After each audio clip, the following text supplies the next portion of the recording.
Eta gero, deteniga bien Santoñan, eta itxuraz lehenengotan Laredon egon zala detenidute, ez dakigu zenba denbora, seguramente asko ez, eta handik Miranda de Ebrora eroa biela.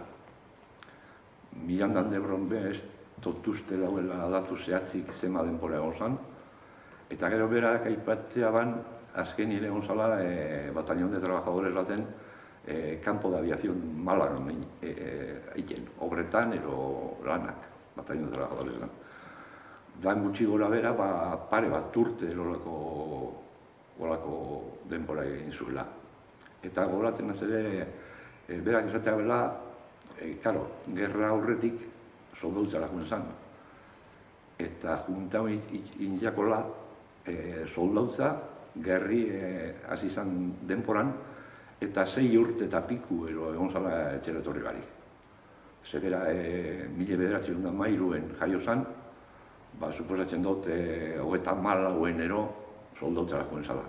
Soldautza, ez da egiten baina zigur, baina Ceuta ero Melillan egia bela.